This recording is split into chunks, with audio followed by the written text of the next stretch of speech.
Give us a little shout, Nicky. Macy, are we good? Are we live? Right. I'm going to open up my Facebook just to make sure that I can see the questions coming in. There's 1 second. So check. Here we go. Yeah, we're live. We're all over. We're all over. Comments already. Fantastic. Yeah. Share that out for us, Macy, on to all of the different platforms in the Facebook group as well. I'll put this on mine. And then we're good. All right. Public, done, post, bang. Right, let's get into it. So another podcast. We are we're going to be live all over the world. Nicky, welcome from Hertfordshire. Is it Hertfordshire or Hertfordshire? I never know. How do you pronounce Hertfordshire? Right, Hertfordshire. I never know how to pronounce it. Hertfordshire or Hertfordshire.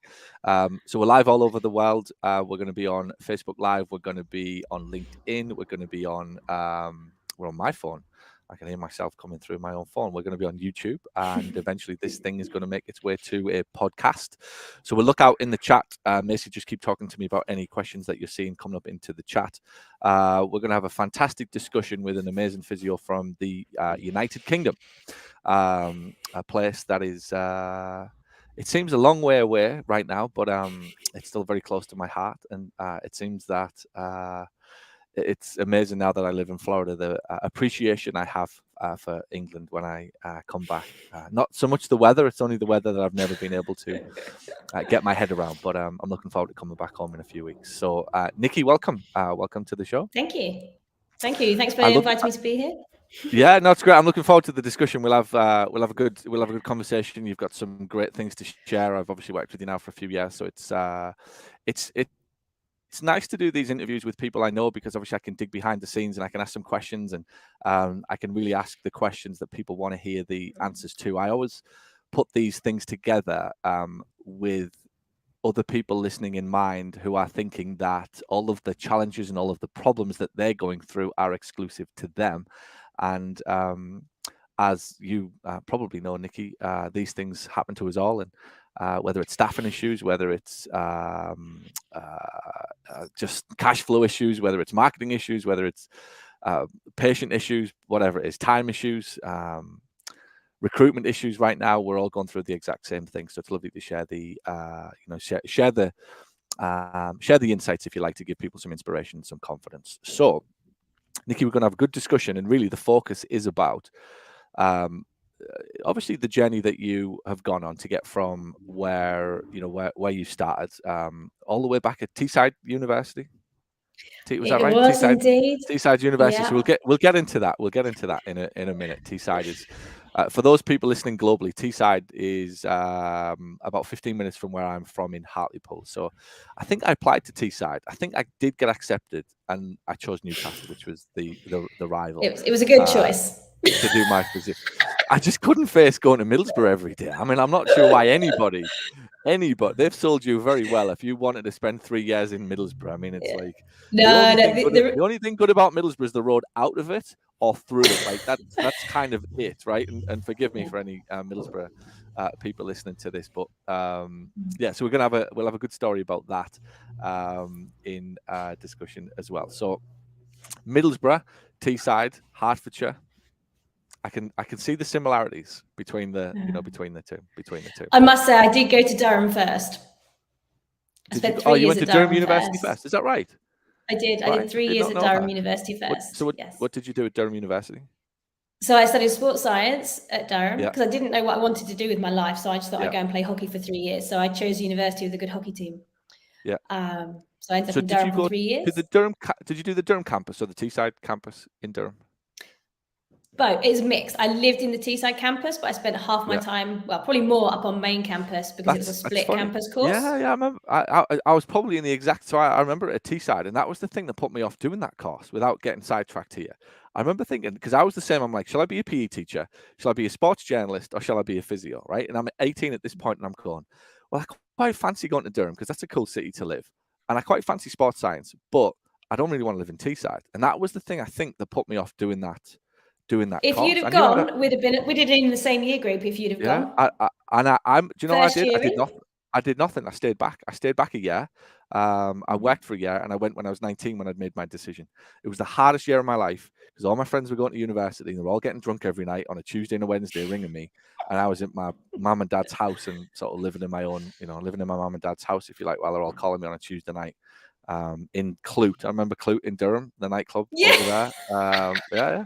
Yeah. I remember. I mean, Durham's like where I go for, I go for the weekend with Natalie when we go back. Yeah, it's fab place. So, right, we'll get into all of that. I've got some questions. We're going to talk about your journey. We're going to talk about how you got started. We're going to talk about some challenges you've been through. We're going to talk about some insights, some lessons, some things that you can share with people about growing a successful private practice.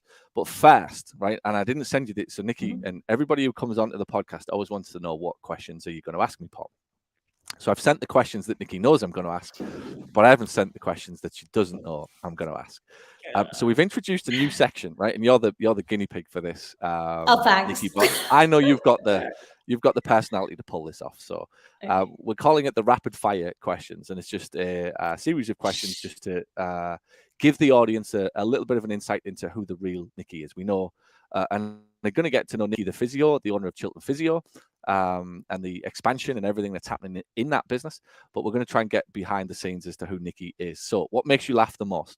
Rapid fire. Can't think about it too long. What makes you laugh? Oh, my kid's laughing. Okay. Current obsession? Gin. I'm running and menopause. Wow. Gin's getting big, actually, isn't it? Everywhere. I love gin. My sister loves gin. Yeah. Yeah. My AirPods say runs on tea and gin. What's the one thing that you can never live without? Tea. Tea. Describe yourself in 3 words. Ambitious, impulsive, and resilient. Love it. Best piece of advice you've ever been given? Oh, what somebody thinks of you is none of your business. It's very good advice. Who did you get that from?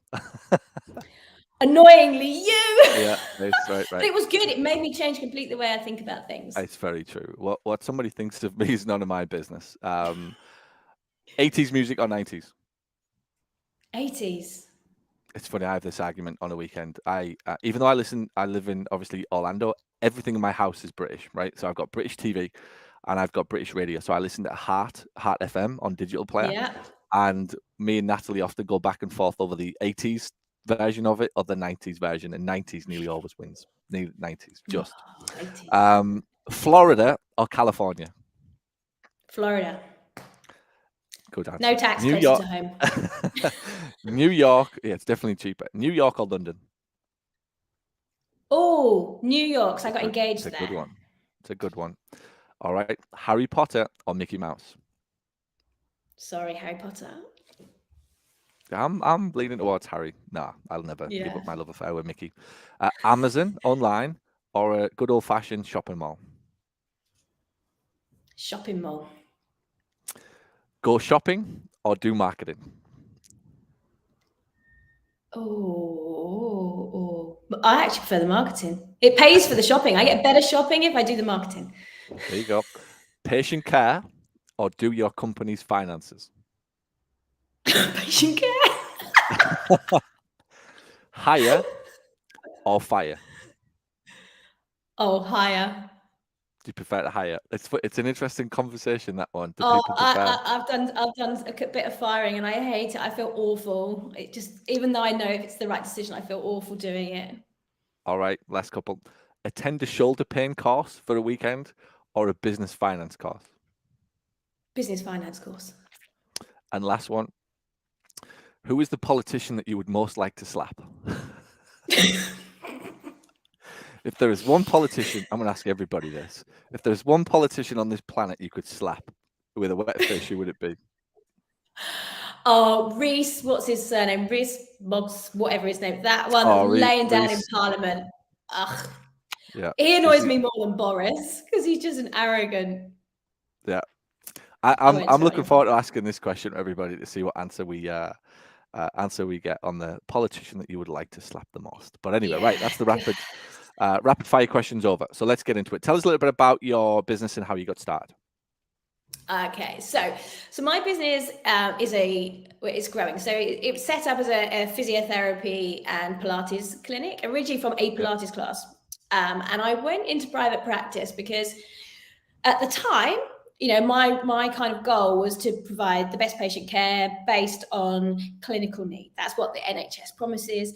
But it wasn't like that in reality. And I just felt like I wasn't able to do a proper service. You know, everything I'd kind of trained to be, all my ambition to make people better and get people doing sport and living their lives, I just couldn't do in the NHS. I was just restrained by not being able to do hands-on physio and not having enough treatments. So I left and I went to the private sector, to a big private hospital in London. And it was much, much better, but I was still being restricted by, well, the insurance company says you can have 5 sessions. Yeah. And I just thought there had to be a better way, but also from a kind of cold-hearted fact, the finances, I'd kind of got to a point in my career where I was earning okay money, but I was schlepping into London, spending a fortune on travel. And I knew that what my boss was earning, she was only getting $5,000 a year more than I was. I was like, is that it? Have I hit like 28 and I've like capped out on what I can achieve? And where I live now, I could never live here on a normal physio salary. So it was a combination of, I wanted to be a better physio, but I wanted better financial goal. I wanted to go more. Sorry, that's the right word. I wanted to earn more to give myself the quality of life that I wanted and for my future family. I love that. And I think I look back on my story and it's probably very similar that every time I feel like I hit a ceiling, it's not necessarily the salary cap, although that obviously is a massive thing.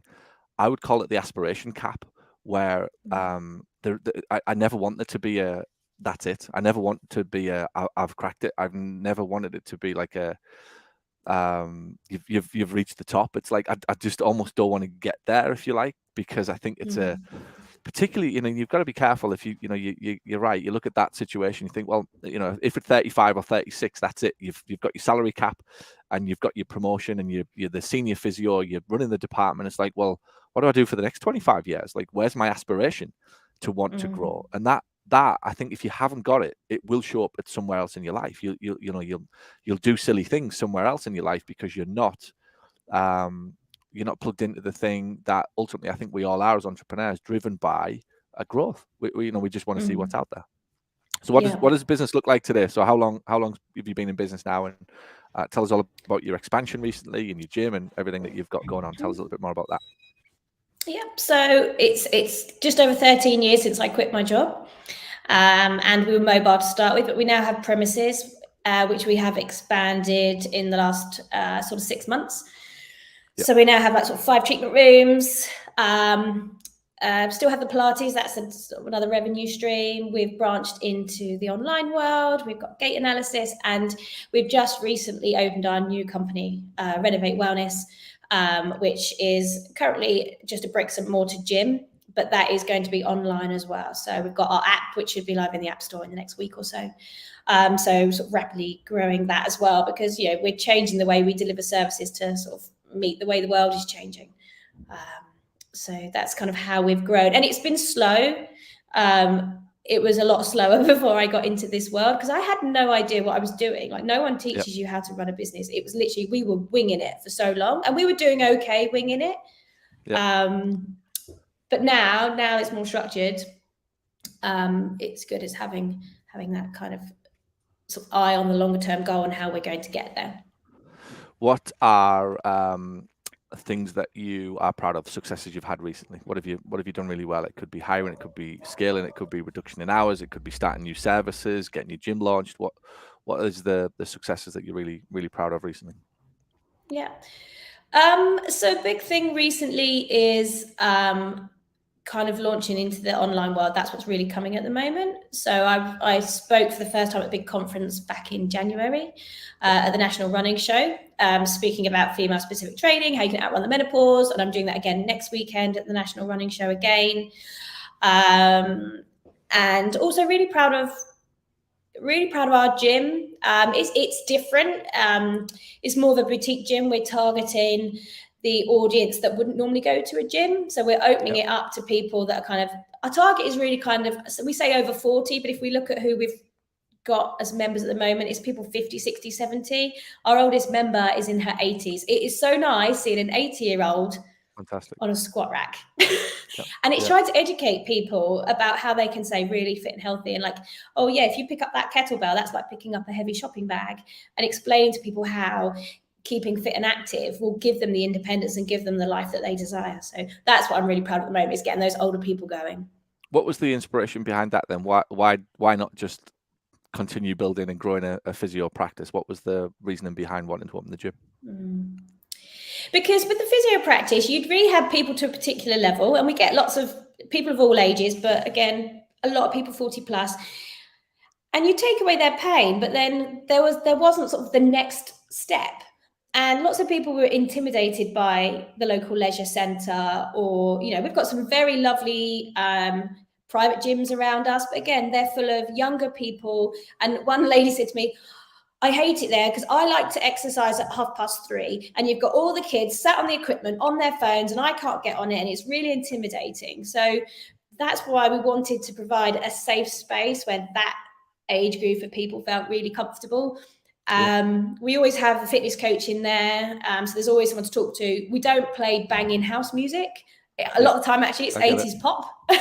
There you go. Because that's where we're going with the 80s. Absolutely. We had a bit of Janet Jackson going on in there at 6:30 this morning. And it's just so rewarding seeing the equivalent of your nan it's keeping really strong and active. Yeah. Fantastic. It's interesting, you know, when you talk about the music, and I would often hit the roof in my clinic, and even recently when I was back at Christmas, I was like, who's changed the music here? And you know, we'd had a few new staff come into the office over the sort of winter period, October, November, December, and you know, it's easy when there's a lot of change goes on into the building, how one day somebody changes the music, or somebody just innocently puts a different like song on off Spotify or playlist or whatever, and then before you know it, 3 months later, you're listening to a certain type of music. And I remember coming in the office one day, and it was like a song from, I don't know, I mean, I wouldn't even know what's in the charts anymore. Like, do the charts even exist, right? I remember thinking, I looked outside, I looked on the seat that the lady was sat on. There was a lady probably 72. I remember hearing this music thinking, this is like irritating as crap, whatever this music is. It's obviously some new fucking hip hop thing, whatever it was, right? And then I looked on my desk and I'm like, that girl who's listening to this loves this, right? The girl who's on the desk, right? I can't remember which one of my team it was, but the girl who's on the desk was probably 26, 27, right? And I remember thinking, she loves this. And right now she thinks everybody's loving this music. Meanwhile, Mrs. Smith, age 72, sat there going, this is not comfortable.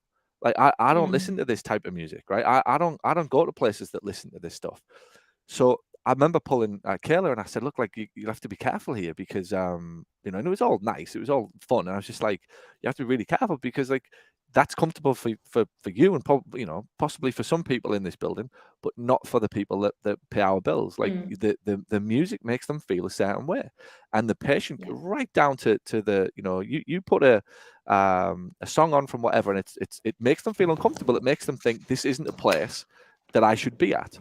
So even those types of things, and I always think when you go into environments, you know, I'm a stickler for it. I went into we signed up for new doctors the other day, about 6 weeks ago, right? New family doctor around the corner. So I had to go in for this checkup. Nothing wrong, just like an informal, come on in, let's get to know your height and weight, all that type of thing, right? They'll have any excuse to get you in to spend some money in the United States, which is why I love being here.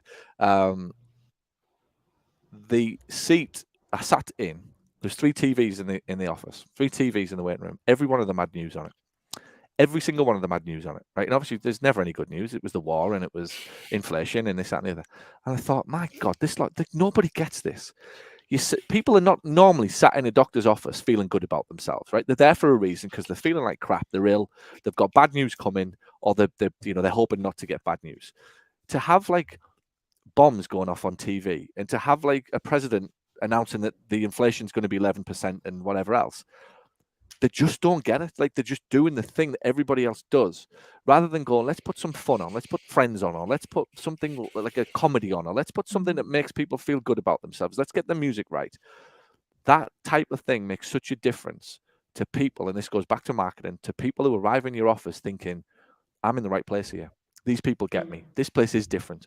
They all think that they're different. Everybody thinks that they're different, right? Everyone, we're different, we're better, we're more special. Newsflash, you're not, right?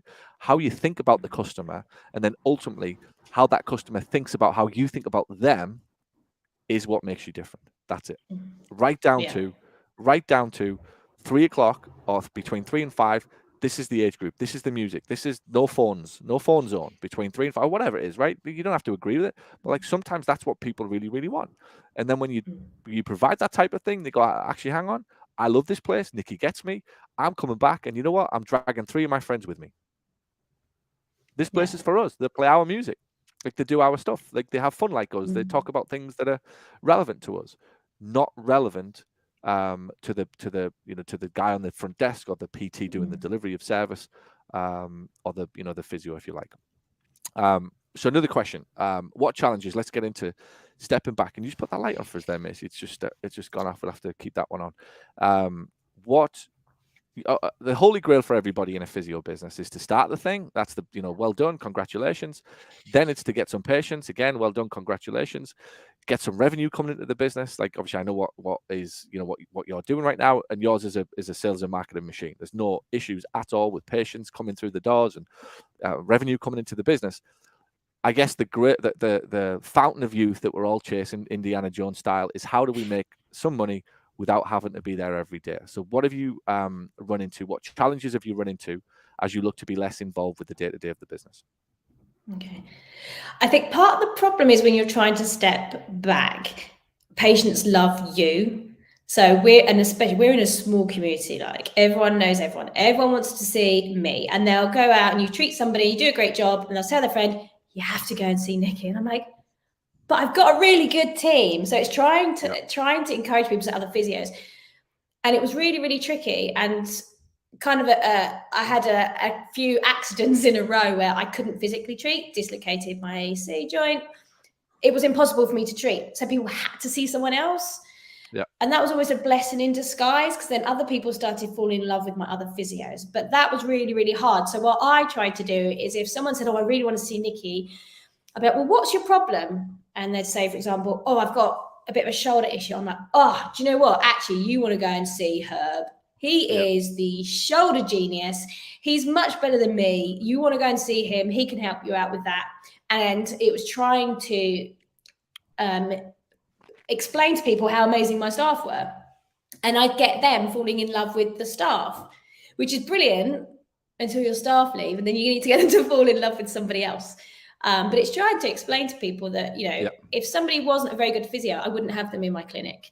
Anybody that you come and see in our clinic is fabulous and will take amazing care of you. And that's what we're trying to get across in our marketing, is so when we put out adverts and posters, is having pictures of the other staff on, like not me, and trying to kind of get them to write some of the blog posts and so on. So it's their kind of expertise getting out and people starting to choose that.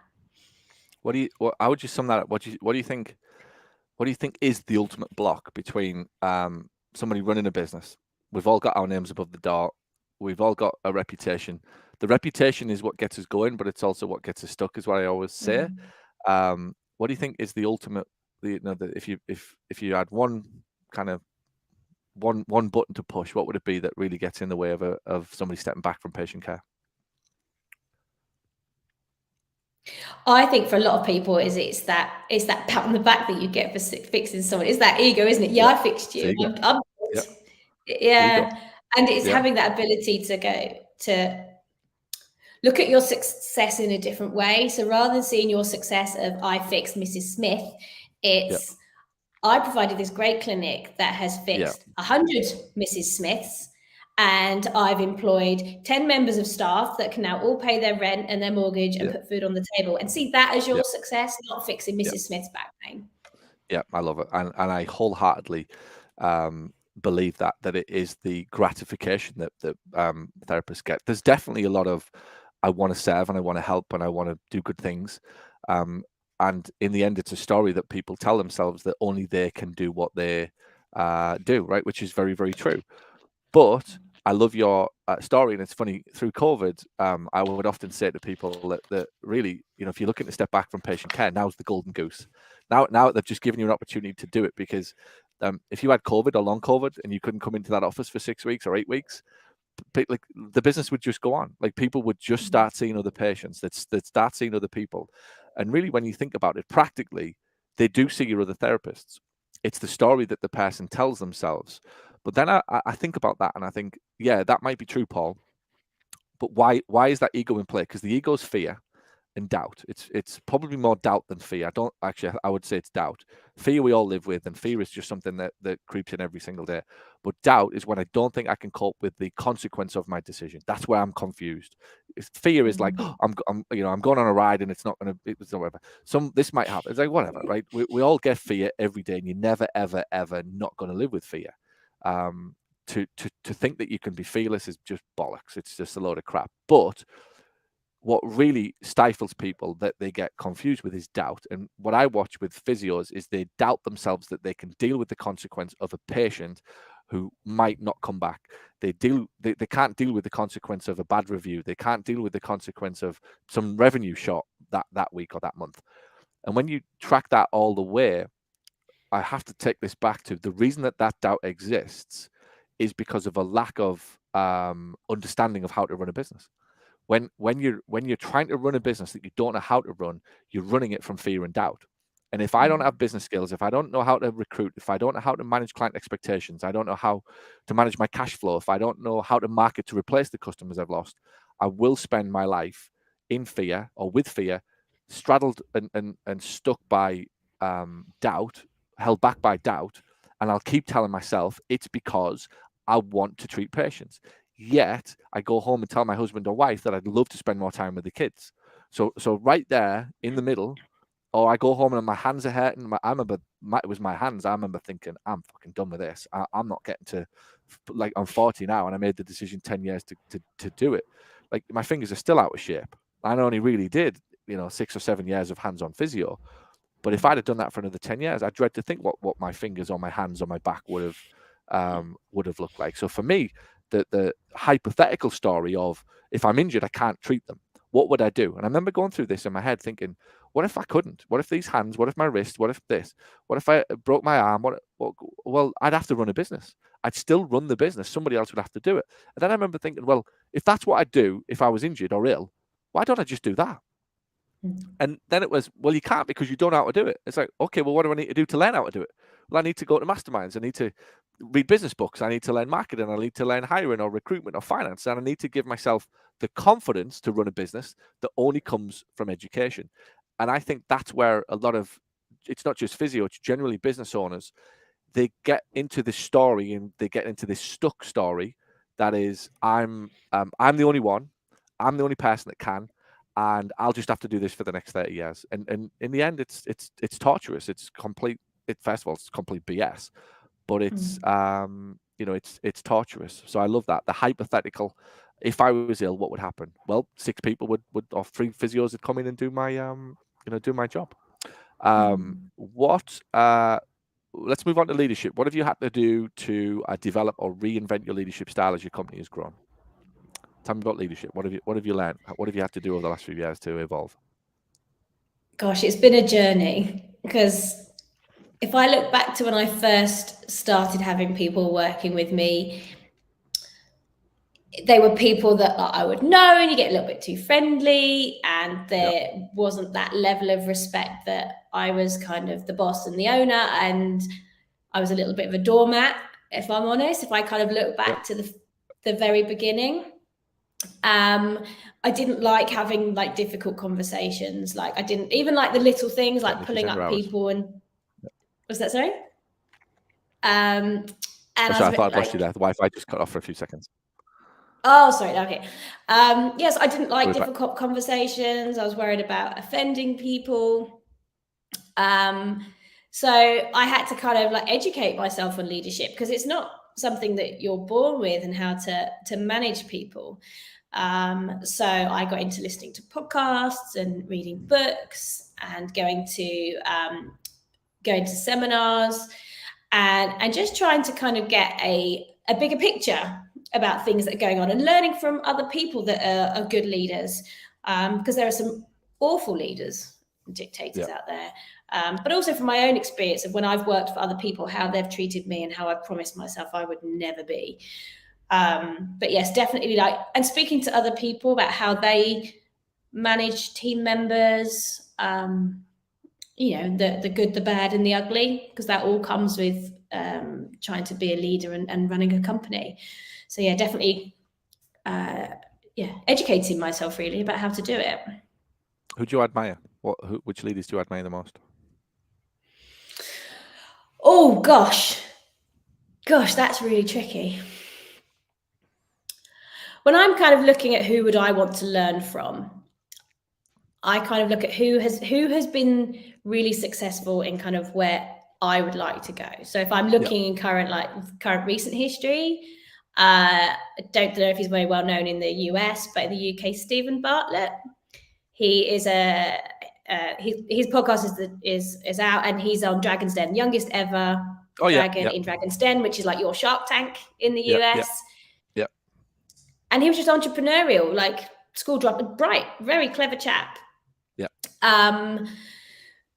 Set up like a social company, and how he had to learn to kind of manage people, because as a kind of school dropout and then suddenly having like hundreds of staff, how you manage people. Yeah. And another one was Karen Brady. Again, I don't know if she's very well known in the US. Yeah, absolutely. Massive in the UK, in the House of Lords. At 23 years old, she took over Birmingham City Football Club, so soccer for the Americans. And what was really interesting about her, and I was sort of reading about her, is it's how in football, in sport, your asset is your people. You don't have something to sell. Like, you got the merch, but you don't really have something to sell. Your asset is your people. And when you've got like a guy on the ticket turnstiles earning 15,000 a year, and a guy on the football pitch earning £15,000 a week, both of those people are really important and really intrinsic to the success of the company. So how do you make that guy on the turnstile at 15 grand a year feel valued and important as much as the guy that's earning 15 grand a week? And how do you get those two to respect each other? Because they're never going to be in the same world. So how she kind of managed those people and helping everybody aspire to be the best they can be. So the guy on the ticket gate, it's encouraging them to have the kind of drive and the motivation to want to be in charge of the ticket gate, to work themselves up the chain, as well as the guy on the football pitch that might want to aspire to play in the Premier League. Yeah. And I like the fact that it's like, in her thinking, is everyone is equal, everyone is equally important, and don't disregard people based on where they are within your company. I think I've waffled around that, but that's really interesting one. I like to study. There's a lot of analogies we can take and lessons from sport, and I think sometimes we have to. You always have to look at the ultimate skill, I believe, in studying other people, whether it's Karen Brady or whether it's like Damon John or Kevin O'Leary or whoever over here. When you watch these guys on TV, or you look at what they're doing, you've always got to try and understand where they're coming from and what, their leadership is leadership, but obviously there's nuances in like what we do in business and what they do in sport, or what they do in the boardroom. Like, there's nuances as to how they do what they do is a little bit different to what we do. And I think the ultimate skill really is in having that self-awareness to look at somebody and go, yeah, I like that, but I don't like that. And I think that's right, what she said there. But I'm not so sure that that's right for me. And it can be because I like it and it's easy.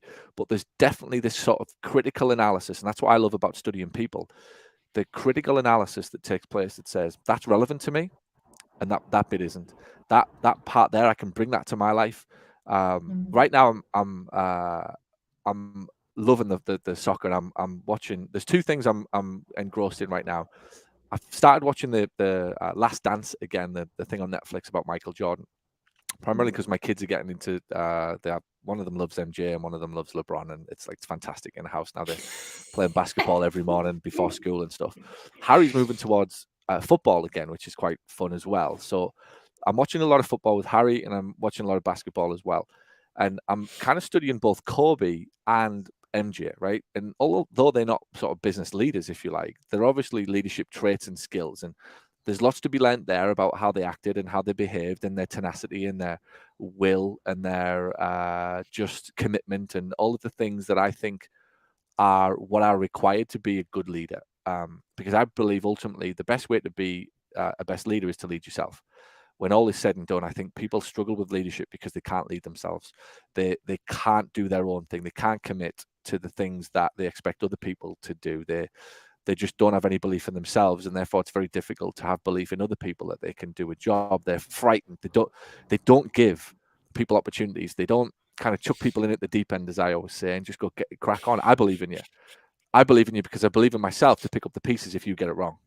That's the magic, I think, of leadership. And if you study leadership, that's the best ones. Even Elon Musk right now, I was reading a little bit up on him last night. I got to an article somewhere about how who his leadership team is, who it's likely to be if he buys Twitter and various things. I don't give a shit if he buys Twitter, but it's a I don't go on the thing, but I'm just interested in like, who is he? Like, this is big, and like, what can I learn from it? So I got to an article about his team and his leadership team, and he said that he favors young, tenacious individuals. He doesn't go for style. And all of his businesses, the COOs of all of his businesses are usually young, they're usually tenacious, they're plucked from nowhere. They don't necessarily have big resumes. They don't come from boardrooms. They don't come from stale, companies that these other people do. And the reason is he favors that tenacity and that like will to get stuff done over a long resume. If you like, you can have this long resume, but you could have hidden in a boardroom for 10 or 15 years, if you like. So he often gives people an opportunity and a chance who nobody else would even consider giving them a job to run Tesla or whatever, a SpaceX project. Some of the people that he plucked from just shouldn't have, nobody else would have give them that job. And I track that all the way back, and I do believe it's because he is so confident in himself that he doesn't give a shit. Like, if that goes wrong, he'll fix it. If he's not bothered what anybody says about him, I'm serious. If you really want to learn, lessons on these people, look for the non-obvious ones.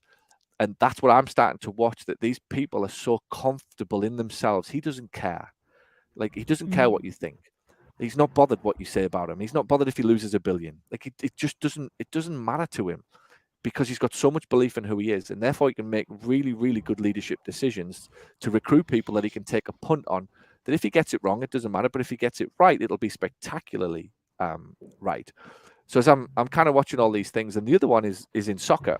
I'm watching the Liverpool manager and kind of reading up on him a little bit and what he's done, and I'm fascinated by how well they've done with such a small budget. They've got that title race going on with Man City right now, which is, from an American terms, it's almost like the Patriots, who've got all the money and all of the fame and all of the whatever, are being matched by a team that like just shouldn't be matching them for success, if you like. So how is he getting more out of his players? How is he getting more, even though his salary cap is significantly less, even though he can't spend that much money on players? That I'm interested in, because I can take that to business and think, in an economy like today, everybody is pushing, wages are going up and this is going up and you can't find staff. And it's like, well, I don't need loads of staff. I just need a few really good ones. And sometimes you've got to, I did a quarterly planning meeting recently, and it's like, we're looking for needles in haystacks and we're looking for diamonds in the rough. And we really are in the talent spotting game, that if you get in that game as a leader, you can take a risk on somebody that might go wrong. But if you get it right, it's magic. You don't always have to spend $500,000 a week on a superstar player. What if you can go and find somebody for $100,000 a week, i.e. the Liverpool manager's kind of philosophy, but have somebody with the right attitude who fits into the right system with the right character who wants to learn? That's how you create fantastic teams. And yet at a binary level, everybody's going to tell you that you have to overpay. You need to pay this much money. You need to be hiring at this level. And I'm like, I don't think you do, because I'm studying a lot of stuff right now of people who are significantly more successful than me, who are showing me, not telling me, showing me that isn't necessarily the truth. And I track it all the way back to, and this is where I'm going to leave it, I track it all the way back to belief in themselves. Every single one of them people has an unwavering, absolute, non-negotiable belief in who they are, and I believe that's what makes them terrific leaders and managers of people. So as anybody considers any development of their leadership skills, it must start with development of themselves and their own self-belief and their own who they are and what they're about and what they're really trying to achieve and who they're trying to prove it to and all of that type of stuff. If you don't, I think it's impossible to ever enjoy being a leader or a manager. But if you do, it's the most coolest thing on earth. It's like being a manager is the coolest thing on earth if you've got that belief in yourself. But if you haven't, I think you're in trouble. Right, what else have we got? Some more questions. What are some of the things? Let's talk about staff. Some of the things you've done to improve staff who are struggling. So when I've had staff that have been struggling, first of all, it's to kind of sit down and find out really what it is, why they're struggling. Is it really a work-related issue, or is it something else that's going on? And then really, I think one thing that I lacked early on was trying to kind of track what people are doing and have standards and accountability, because it's not something I'd come across. I mean, when I worked for the health service, you'd have like occasional meetings with your senior, but it was only if you were struggling with something. Nobody ever kind of sat down and went, right, what have you done this week? What have you achieved? What went well? What didn't go so well? What can we do about that? And that's something I was slow to implement, and I wish I'd put it in sooner, because then you can kind of discover issues a lot earlier before they become big things. And also, I think by having that accountability, it means your staff can go home and go, yeah, do you know what? I did a good job this week, because they can track it. They can see it as well. So I think that has definitely made a big difference. And then if people are struggling, saying, like, what can I do to help you? See what they think they need.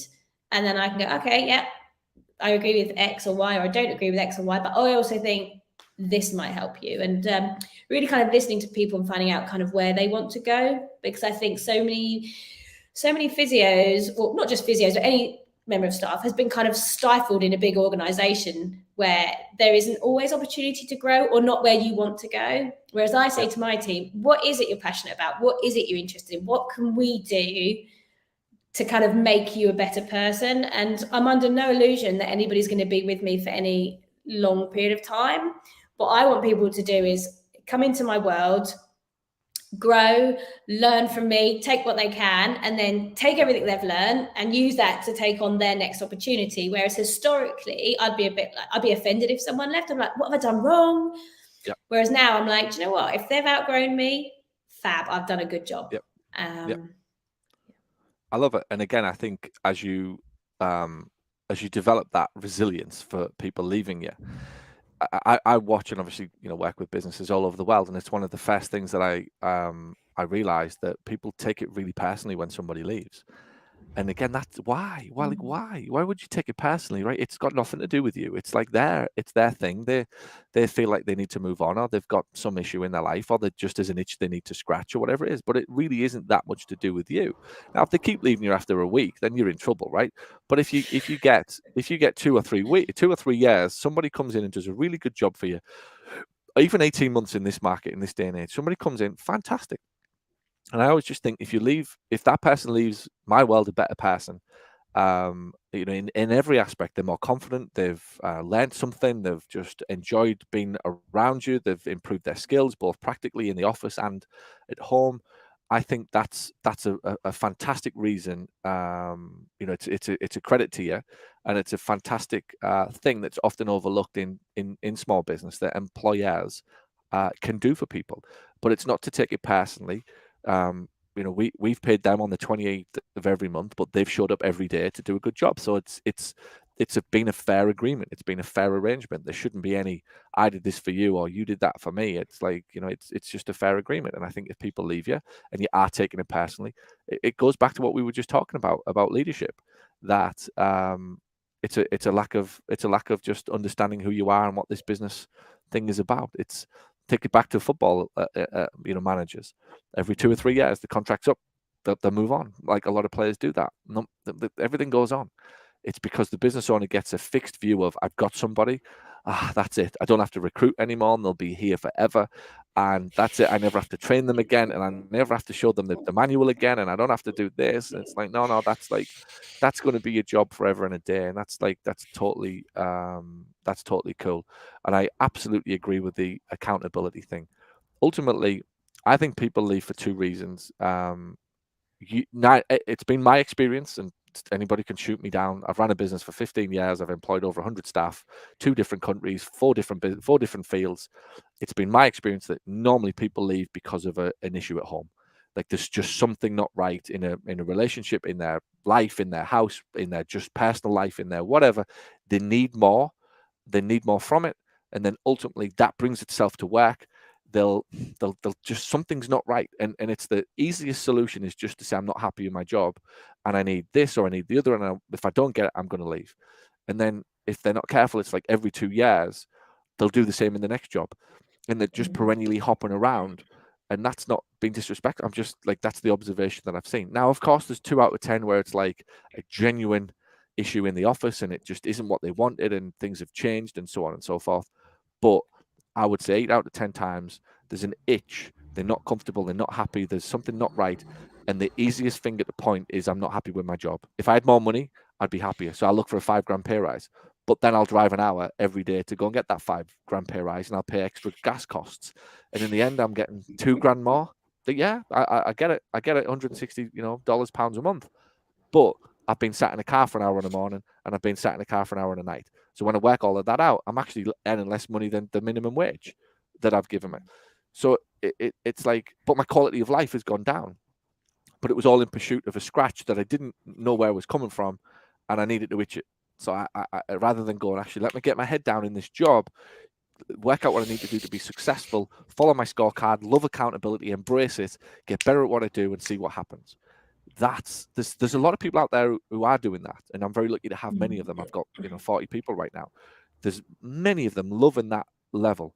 But obviously there's some who just, I don't like the accountability, I don't like the standards, this isn't for me, and I need to leave. And I don't think it's the business owner's job to cry if that happens. It's just to go, great. I actually really admire the fact. I've got one right now who's leaving very soon. And that's literally what was said. It's just too intense. The standards are too high, or I don't want it. I think it's great for you, and obviously the business is good, but I just want a nice little life. And I'm like, cool, I love this. Like, I just think, and I'm like, I admire that. I love their honesty. Honestly, I do. I'm just like, it's amazing, and I love that, and I just want that for every employee. I've had people in interviews. I remember the first time I got somebody who, now I spend more time in an interview putting people off the job than to take the job. And I'm like, this is what it's going to be like. I'm not lying to you. You're going to have to do this. You're going to have to do that. I'm going to be a total pain in the ass about this. I'm going to be a dick about this. And I'm going to be a dick about this. Right? Do you think you can work under those environments?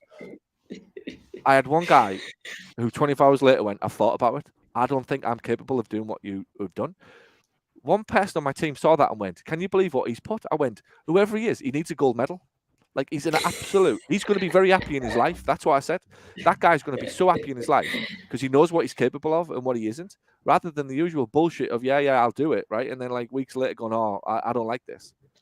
I've gone the other way and gone, I'm telling you, this is what it's going to be like. I'm not going to relent on any of this stuff. Don't think for 1 second I am. Don't think you're going to get your feet under the table and I'm just going to like start being like whatever after 6. I'm like, I'm not. I'm a dick. I know I'm a dick, and I'm going to continue to be a dick. But you love working for me if you like being successful, right? And that's like, that's who I am, right? And I'm not really asked if somebody likes it or don't. But again, it goes back to that leadership thing. I spend as much time figuring out who I am and what I'm about and what I want, as much as it's like this external bullshit, rah stuff that everybody's like obsessed with, and that's where you get, people are getting caught out. What's your commitment to marketing? Tell me about marketing. I know you quite like your marketing and sales. Tell me a little bit more about that. Yes, I love marketing. So you are weird. You're one of the weird few. Everybody liked you on this podcast till that point. Now all of a sudden, Nicky, you've just lost everybody. I'm telling you. Everybody thought, I like this girl. She's got the same challenges as me. She's just like me, and this has been a good discussion. But she's just said the M word, right? Like, she's just said the M word, and that she likes it, right? That's it. The listenership is gone. Sorry, everybody. No, I do. I some of it. I'm not saying I love it all. We try and send out like a weekly email to keep ourselves sort of drip fed. But I'm a sucker for it. If I send out an email with an offer, I say to my team, I'm about to hit send on this email and the phone is going to ring. So be prepared. And literally it does. Like, literally I go hit send and the girl's like, oh my gosh, Nicky, the phone not ringing. I went, yeah, that's because I wrote a really good email. And I get excited about that, as you can tell. Can I just interject there? Right? I love this. I'm hearing somebody's just turned this up, right, and gone, let's see what she does. And you just said the words, I wrote a really good email, right? And what I'm always conscious of is everybody going, but I can't write really good emails, right?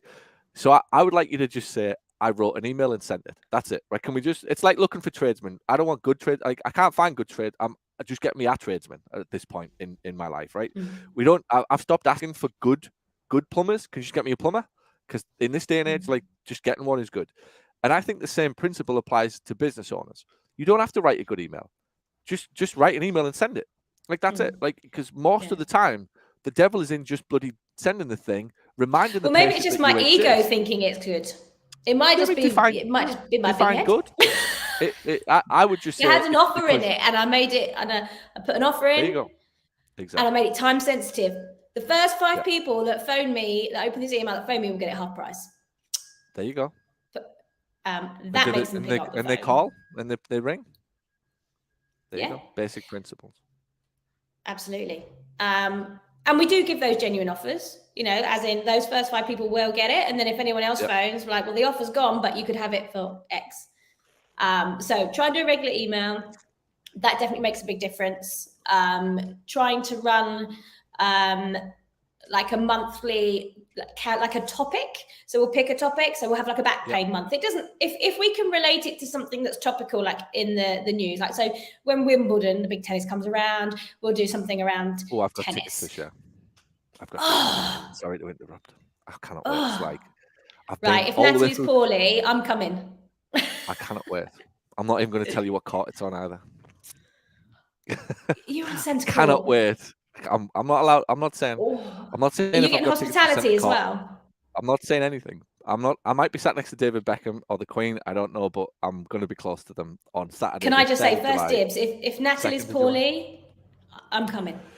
Well, if Natalie's poorly, I'm selling the tickets for a lot of money, and I'll happily sit on my own. So I'll pay for my own ticket with Natalie's. There you go.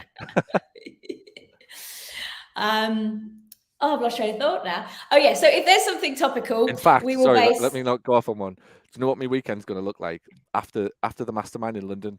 I've got Adele in Hyde Park on the Friday, and then I've got Wimbledon on the Saturday. There you go. And I'm flying back to Clearwater on the Sunday or the Monday, I think it is.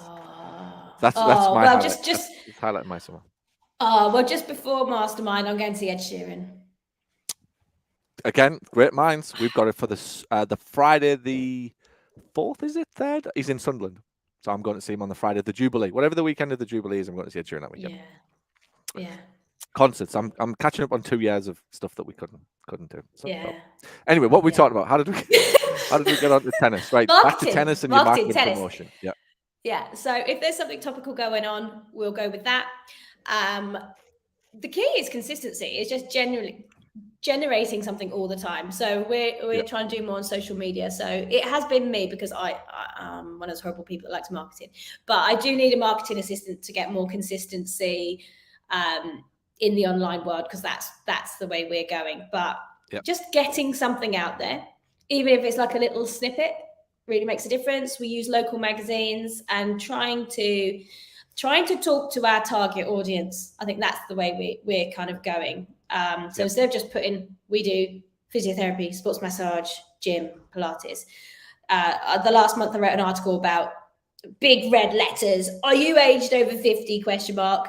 This is why you need to strength train, and listed all the reasons. There's a picture of like an older couple throwing their grandchild in the air, like trying to hit those kind of emotional points and go, this is how we can help you. And so that's fantastic. That's what's working. All right, last couple of questions. What obviously you've been around my sort of community and group, Planet Paul, if you like, for a few years. What's the biggest thing you've learned since joining the mastermind? Biggest thing I've learned. You have to always keep learning. I think that is the big thing. There is always so much more to know. You have to keep an open mind. You have to try new things. And just learning from people that are more successful than you doing what you want to do. In the US, and this is just what I've kind of found from being in your world, I find that other business owners have got your back. Like, they are your cheerleaders. It's not as much, it's not like that so much in the UK. People are almost kind of like, oh, you're successful, oh, it's right for you. But in our world, and this is with my UK counterparts, everyone is your cheerleader. Everyone wants you to be successful. Everyone helps you. Like, the support is phenomenal. Like, when I've been having like a difficult time, one of my little Canterbury group guys, he sent me some gin because he knows me that well. He knows I love gin. He thought, Nicky's having a tough time. Literally next day in the mail, bottle of gin. And it's just, the support is unreal. So keeping an open mind, learn from more successful people. Absolutely. I think you're right. There's cultural, and I suspect, well, it is different in Australia. It's different in Canada. Like, there's just cultural views of success, and there's cultural views of personal development that there's definitely a difference this side of the pond than the United Kingdom. And I love the UK. It's my home. It's it's just still my that's my place. I'm I'm not trying to say I'm American or whatever. I live here. It's fantastic. My kids go to school here, but home is 1,000,000,000% Hartlepool in the United Kingdom. And that was one of the things that I struggled with back home, was trying to find a group or a community or somebody that could just support me, back me, have good conversations. At first I was a little bit weird because I was spending all this money on, travel and going to masterminds in America and so on. And I always remember at the start, people were questioning why I was doing what I was doing. Now the only question is, can I stay in your house? Like, in Florida, it's seriously, it's like I laugh about some of the things where, like, people would ask me, why, and why are you spending that much money, or why are you doing the other? And now it's, is your house free? That house you've got in Florida now by the lake with the big pool and the jacuzzi in the garden where it's sunny for 300 days a year. Like, is it free in the summer? It's like, yeah, it's free. Like, it's a good job I spent the last 6 or 7 years, investing myself in all of this stuff, like, for you to go and enjoy it. Right. But that's just something that we all have to deal with. My Uncle Liam always used to tell me, everyone's got to cross the bear, but you can't let it hold you down. Whatever it is, like, there'll be something. Even if if you're in the US, they're like, oh, people this, and if you're in the UK, it's like, oh, people this, and the Aussies are like, well, it's different in Australia, and it is, right? Fuck them all, right? It's all irrelevant. But in the end, you're right that when you get around successful people, it's much easier. If you're around happy people, you'll be significantly happier. I'm very lucky to live with somebody that's, by natural design, whatever, she's very appreciative, very happy, and it's very easy to be happy around that type of person. My kids are very happy as a result. I've got, a limited group of friends that I would call or be around. Like, none of them you're going to hear much negativity, like, but it's limited. Do you know what I mean? There's very few. I don't have a big Rolodex of, like, people that I would call, but the ones that I've got a lot of acquaintances, like thousands, but friends where I'd be like, let's call, like, whoever. Like, there's only a limited number because there isn't that many people out there that live with that type of attitude that you probably want to live with. And I think you do have to get around circles of friends. It's always interesting when people talk about mastermind, and they always say, I love being in mastermind because I get support, and if I'm having a bad time, somebody helps me and they give me this.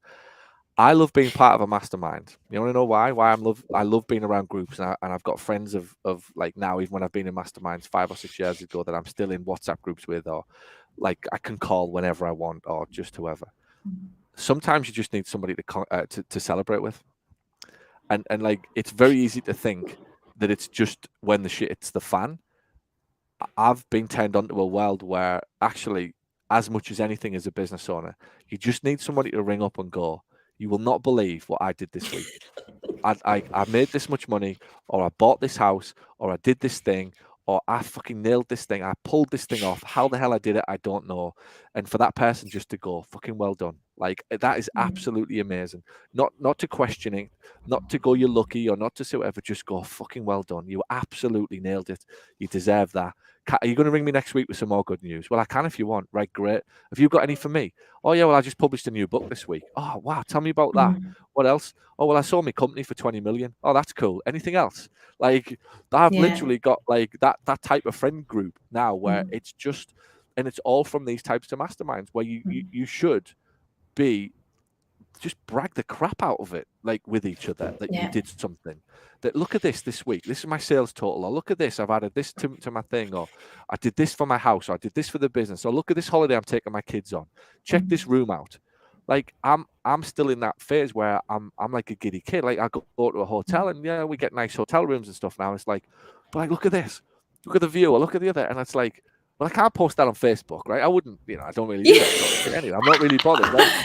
But you fucking better believe I'm sending it to like a couple of friends who I've met in business or masterminds. I'm like, check this out. I hope you come, right? And when you come, ask for this room, eat in this restaurant, do this thing, put your kids in this thing and do the other. Because this is what life was about all along. It was never about just struggle and shit. There's a great phrase, life was never meant to be a struggle. It's complete crap for anybody to suggest that it was support. You don't get me started on it anyway. But the best thing about being in masterminds is 100% other people, the support you get from them. But don't overestimate or underestimate the power of a little text message to somebody who just goes, "Well done, fucking brilliant, proud of you, pleased for you. I want a piece of that. Tell me how you did it." That's who you want to surround yourself with, and I think that's what's absolutely. Well, when I came out to Florida, when I came to Florida earlier in the year, bearing in mind we had a lot going on at work. I was like, why are you going to Florida right now? Aren't they doing it on Zoom? I'm like, yeah, they are. I said, but I don't get to talk to anyone on Zoom. I can sit and listen to Paul speak and the other people speak. Exactly. I don't get to talk to anyone else. I had the best 4 days at that conference. I had, when you asked me earlier what made me laugh, I haven't laughed as much as I have. Amber Anderson. Yeah, you have to get her on your podcast. I honestly, she's on the list. Have we reached out to Amber yet? Amber's on the hit list. I bet Amber gets the most players of any show I put out. Yeah, because she's got stories that no one else has ever got, and I had the best time. And I'm booked to coming October. I don't know what's on your list of what you're going to teach, but I don't care. I'm coming out to have a good time, learn from amazing people. I know it will be awesome, and it's the people. And you're right, and that's the bit that they don't get. You're trying to live a life. This is what, again, I'll try and explain this. You're trying to live a life that other people can't understand, and therefore they'll always question you because they don't understand where you're. We talked about it earlier. You're aspiring towards something that level. That's who you are, and you're an aspirant. It's very difficult to have a conversation with somebody about why you want to travel all the way to Florida when you can watch this thing on Zoom, because theirs is just, it's the easiest and it's the quickest. Well, I can tick a box and I watch this seminar and that's fine, right? And that's 7 out of 10. You're 7 out of 10 on the way there. But the real conversation is going to take place at the bar. The real conversation is going to take place in the elevator. I've got colleagues, friends right now who have looked at my name badge, and I remember one guy goes, "Is that from Cleveland?" Like, obviously, it was a British accent. He went, "Cleveland? Are you from Cleveland, Ohio, or Cleveland, England?" I went, "Cleveland, England, like Hartlepool, Cleveland." He went, "Well, I'm from Redcar." I went, "Oh, well, that's like 20 minutes away." I'm like, "I know, what are you doing here?" And we were in like St. Louis, we were in Missouri, right? I was like, "What the fuck?" I'm in this hotel. I was in the Union Station Hotel in St. Louis at this conference in a wet, dreary middle of November in an elevator with this dude from Redcar, right? Ran an opticians. Still keep in touch with him to this day. What are you up to? What are you working on? How's your marketing? How's this? This is like 6 years ago now. I'm still in contact with this guy, and we're still helping each other out as and when we need it because of a name badge that had my town on it, in an elevator, in a hotel, in the middle of some place I'd never even heard of 6 years ago. Like that's why people come, and I think the biggest lesson is everybody around you doesn't want to do what you do. You have to be they don't understand why you want to do what you do. They don't understand how you feel. You are isolated. It is lonely running a business. Nobody will ever get you. They're not supposed to get you. Like, they can't. They don't want to do. You've chosen a weird path for like 3%, I think it is in the United Kingdom, 10% of business owners in America, 3% of business owners in England. It means 97% of people who you talk to think you're weird. They'll never get you. They'll never understand you. They won't know why you've jumped on a plane. They won't know why you're jet lagged. Well, you went all that way for 3 days. Why? The very fact that they're questioning you tells you that you're probably doing the thing that you need to do. So I love it. I can't wait to have you over. And again, and you know, the longer the journey goes, bring the kids and bring your husband and bring the family, and all of a sudden it becomes this really cool thing. It's like, well, mum gets to do 3 days of conference, or 4 days, or whatever we're doing in October, and then for 5 days we do Shamu, we do Universal, we do Mickey, and we do whatever, and we wrap the whole thing, and everybody's happy. Yeah, annoyingly, my daughter would have only been at secondary school for 3 weeks. If she was still in primary school, we'd have bunked them off. But she'd have only been secondary school for 3 weeks, so we can't bunk them off. But they'll come next time. She's good. I feel a sniffly nose coming on. I feel a sore cough and a sniffly nose coming on. You know, that may just happen round about the 5th of October. But anyway. But yeah, no, we look forward to seeing you over. Shameless plug for everybody listening. October 6th, 7th, 8th, and 9th is the big event, the Private Practice Market Alive. We'll have people all over the world, 300 we've got space for, and we're getting people already showing an interest from the UK, from Australia, from Canada, from Denmark, from all over. So we're going to have the time of our lives on that weekend in October. Yeah, right, 299, because I'm already coming. Fantastic. There you go. Very, very last question.